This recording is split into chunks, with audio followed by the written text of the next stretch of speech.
Kui veidigi järele mõelda, saame kõik kohe aru, et igas rahvuses leidub igasuguseid inimesi.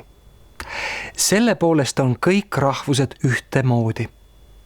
Ükskõik, mis rahvusest inimene on, ikka loevad tööle võtmisel ainult tema tööoskused.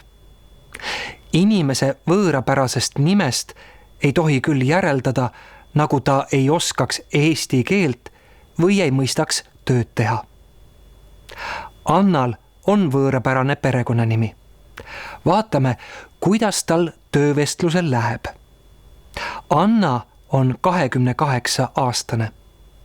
Ta on lõpetanud kiitusega maineka ülikooli.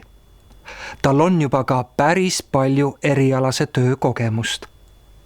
Anna kandideerib töökohale, millele tema haridus ja kogemused väga hästi vastavad.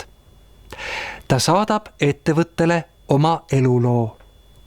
Kahjuks saab ta peagi vastuse, et teda sellele tööle ei võeta. Kirjas öeldakse, et talle ei ole vajalikke oskusi. Annat ei kutsuta isegi vestlusele. Kuna tal on vene nimi, arvab tööandja kohe, et Anna ei oska küllalt hästi eesti keelt. Anna on väga pettunud. Ta palub tööandjal probleem teisiti lahendada.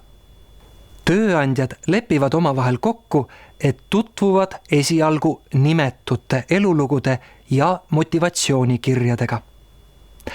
Pärast vestlust lubavad nad igale kandidaadile põhjalikult selgitada, miks just teda tööle ei võetud. Tänu sellisele kokkuleppele saab Anna endale väga hea töökoha. Ka tööandja on temaga rahul. Tõsi, mis tõsi.